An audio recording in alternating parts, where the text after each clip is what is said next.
মাননীয় প্রধানমন্ত্রী জনাব তারেক রহমান আমাদের এই আসপিতার মাঠে আসছে, আমরা খুবই গর্বিত। আমরা আশা করি উনি আসার ফলে কৃষকদের উন্নয়নেও অনেক সহায়ক হবে। আমরা যে বড় বড় প্রকল্প চিন্তা ভাবনা করছি হাতে নিয়ে দিচ্ছি। জেলা জুড়ে ব্যানার ফেস্টুন নির্মাণ হচ্ছে মঞ্চ। প্রধানমন্ত্রী তারেক রহমানের সফর ঘিরে কিশোরগঞ্জে সাজ রব।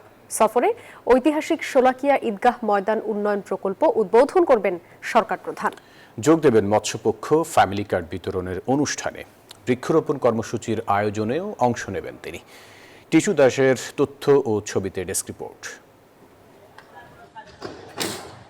সরকার প্রধানের দায়িত্ব নেয়ার পর এবারই প্রথম কিশোরগঞ্জ সফরে যাচ্ছেন প্রধানমন্ত্রী তারেক রহমান। তার আগমন ঘিরে জেলা জুড়ে সাজ রব। পুরাতন ব্রহ্মপুত্র নদে জাতীয় মৎস্য সপ্তাহ 2026 উপলক্ষে মাছের পোনা অবমুক্ত করবেন প্রধানমন্ত্রী। পরে শোলাকিয়া ঈদগাহ মাঠে উন্নয়ন কার্যক্রমের উদ্বোধন এবং বৃক্ষরোপণ কর্মসূচিতে অংশ নেওয়ার কথা রয়েছে সরকার প্রধানের। এরপর পুরাতন স্টেডিয়াম মাঠে ফ্যামিলি কার্ড বিতরণ, বিভিন্ন অনুদান প্রদান এবং বিভিন্ন ধর্মীয় উপাসনালয়ে কর্মরত ব্যক্তিদের সম্মানী প্রদান কার্যক্রমের উদ্বোধনী অনুষ্ঠানে যোগ দেবেন প্রধানমন্ত্রী।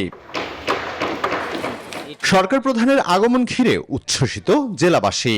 সব মশার বিরুদ্ধে সুরক্ষা দিতে এলো বসুন্ধরা এক্সট্রিম অ্যারোসল। মশার বিরুদ্ধে এক্সট্রিম সুরক্ষা। মাননীয় প্রধানমন্ত্রী জনাব তারেক রহমান আমাদের এই আসপিতার মাঠে আসছে, আমরা খুবই গর্বিত। আমরা আশা করি উনি আসার ফলে কৃষকদের উন্নয়নেও অনেক সহায়ক হবে। আমরা যে বড় বড় প্রকল্প চিন্তা ভাবনা করছি হাতে নিয়ে দিচ্ছি। সব কর্মসূচি শেষে কিশোরগঞ্জ থেকে ঢাকার উদ্দেশ্যে যাত্রা করার কথা রয়েছে প্রধানমন্ত্রী তারেক রহমানের। Desk report, news 24।